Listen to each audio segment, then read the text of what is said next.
कल फीके के घर के सामने एक नई चमकती हुई गाड़ी खड़ी थी। सारे गांव में इसका चर्चा था। जाने कौन मिलने आया था। मैं जानता था फीका पहली फुर्सत में आकर मुझे सारा माजरा सुनाएगा। वही हुआ। शाम को बैठक में आकर बैठा ही था कि फीका चला आया। हाल चाल पूछने के बाद कहने लगा, साहब जी कई साल पहले की बात है। आपको याद है मासी नूरा होती थी जो पट्टी पर दाने भुना करती थी, जिसका इक्को एक पुत्र था वकार। मैंने कहा, हाँ यार, मैं अपने गाँव के लोगों को कैसे भूल सकता हूँ। अल्लाह आपका भला करे साहब जी। वकार और मैं 5वीं जमात में पढ़ते थे। स्कूल में अक्सर वकार के टिड्ड में पीड़ रहती थी। साहब जी एक नुकरे लगा रोता रहता था। मास्टर जी डांट कर कार भेज देते थे कि जा हकीम को दिखा और दवाई ले। एक दिन मैं आधी छुट्टी के वक्त वकार के पास बैठा था। मैंने अम्मा के हाथ का बना पराठा और अचार खोला। साहब जी आज भी जब कभी बहुत भूख लगती है ना, तो सबसे पहले अम्मा के हाथ का बना पराठा याद आता है और सारे पिंड में इस पराठे की खुशबू भर जाती है। पता नहीं साहब जी अम्मा के हाथ में क्या जादू था। साहब जी वकार ने पराठे की तरफ देखा और नजर फेर ली। उस एक नजर ने उसके टिड्ड पीड़ के सारे राज खोल दिए। मैंने जिंदगी में पहली बार किसी की आंखों में आंदरों को भूख से बिलखते देखा।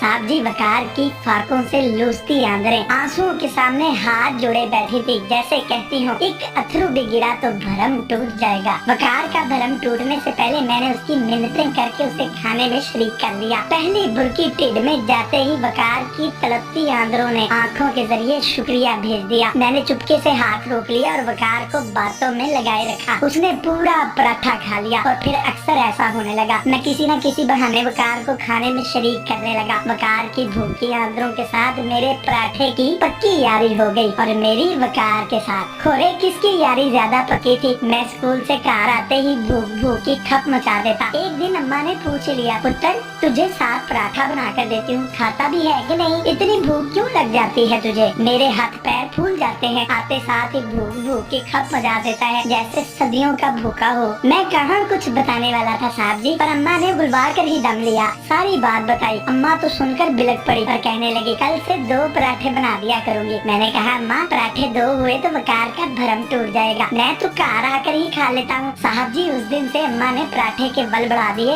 और मक्खन की मिकदार भी। कहने लगी, वो भी मेरे जैसी माँ का पुत्र है। ममता तो वखरी वखरी नहीं होती फीके, माए वखो वख हुई तो क्या।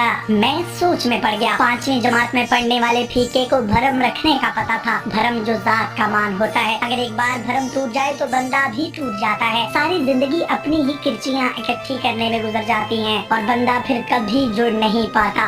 फीके को 5वीं जमात से ही भरम रखने आते थे। इससे आगे तो वो पढ़ ही नहीं सका था। पर मैं पढ़ा लिखा आला तालीम याफ्ता, मुझे किसी स्कूल ने भरम रखना सिखाया ही नहीं था। साहब जी उसके बाद अम्मा बहाने बहाने से वकार के कार जाने लगी। देख नूरा साग बनाया है, चक्कर बता कैसा बना है। वकार की अम्मा को पता भी न चलता और उनका एक डंग टप जाता। साहब जी वकार को पढ़ने का बहुत शौक था। फिर अम्मा ने मामे से कहकर मासी नूरा को शहर में किसी के कार काम पर लगवा दिया। तनख्वाह वकार की पढ़ाई और 2 वक्त की रोटी तय हुई। अम्मा की जिंदगी तक मासी नूरा से राब्ता रहा। अम्मा के जाने के चंद माह बाद मासी भी गुजर गई। उसके बाद राब्ता ही कट गया। कल वकार आया था, वलायत में रहता है जी। वापिस आते ही मिलने चला आया। पढ़ लिख कर बहुत बड़ा अफसर बन गया है। अम्मा के नाम पर लंगर खोलना चाहता है। साहब जी मैंने हैरान होकर वकार से पूछा, यार लोग स्कूल बनवाते हैं, अस्पताल बनवाते हैं, तू लंगर ही क्यों खोलना चाहता है, और वो भी अम्मा के नाम पर? कहने लगा, ठीक है, भूख बहुत जालिम चीज है, चोर डाकू बना दिया करती है। खाली पेट पढ़ाई नहीं होती, टिड्ड पीड़ से जान निकलती है। तेरे से ज्यादा इस बात को कौन जानता है? ठीक है, सारे आंखें पढ़ने वाले नहीं होते और ना ही तेरे वर्गे भरम रखने वाले। फिर कहने लगा, यार ठीक है, तुझे आज एक बात बताऊं झलिया, मैं सब जानता हूँ। चंद दिनों के बाद जब पराठे के बल बढ़ गए थे और मक्खन भी, आधा पराठा खाकर ही मेरा पेट भर जाया करता। अम्मा को हम दोनों में से किसी का भी भूखा रहना मंजूर नहीं था। पीके वकार फूट फूट कर रो रहा था। अम्मा यहाँ भी बाजी ले गई साहब जी, और मैं भी इसी सोच में डूब गया कि लूसी आंदरों और पराठे की यारी ज्यादा पक्की थी या फीके और वकार की। भरम की बुनियाद पर कायम होने वाले रिश्ते कभी टूटा नहीं करते। फीका कह रहा था, मुझे अम्मा की वो बात आज भी याद है साहब जी। उसने कहा था, ममता तो वखरी वखरी नहीं होती फीके, माए वखो वख हुई तो क्या।